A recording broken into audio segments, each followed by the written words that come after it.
દિયોદરમાં APMC માર્કેટના chairman Ishwarbhai તરકના રાજીનામા બાદ in charge chairman તરીકે પરાગભાઈ જોશીએ પદ ગ્રહણ કર્યા બાદ ચૂંટણી જાહેર થતા રાજકારણ ગરમાયું હતું, જેમાં બુધવારના રોજ દિયોદર એપીએમસી માર્કેટ સમિતિ ખાતે ચેરમેન પદ માટે પ્રક્રિયા હાથ ધરવામાં આવી હતી, જેમાં સબ રજિસ્ટર અને જવાબદાર અધિકારીની હાજરીમાં 19 ડિરેક્ટરો તથા ભાજપના કાર્યકરો ઉપસ્થિતિમાં ચેરમેન પદનું મેન્ડેટ માલાભાઈ એસ પટેલને મળતા 19 ડિરેક્ટરે સમર્થન આપતા એપીએમસીમાં નવા ચેરમેન તરીકે માલાભાઈ એસ પટેલની નિમણૂક કરવામાં આવી હતી,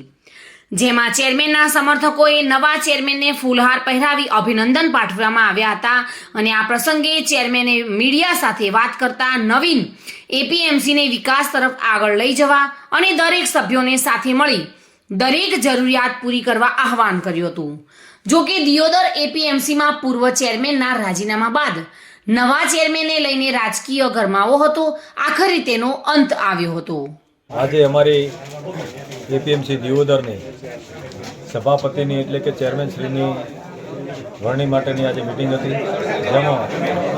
અમારા ભારતીય જનતા પાર્ટીના પ્રદેશના નેતૃત્વ અને જિલ્લાના અને તાલુકાના નેતૃત્વએ અમારા ચેરમેન તરીકે માલાભાઈ સંગ્રામભાઈ પટેલની નિમણૂક કરી અને એમને અમે સર્વસંમતિથી બધે વધાઈ લીધા અને આજના અમે ચેરમેન તરીકે વરણી થઈ છે। માલાભાઈ ભારતીય જનતા પાર્ટીએ મારા ઉપર વિશ્વાસ મૂકી મારો મેન્ડેટ આપી મને આ માર્કેટનો ચેરમેન બનાવ્યો છે, જેને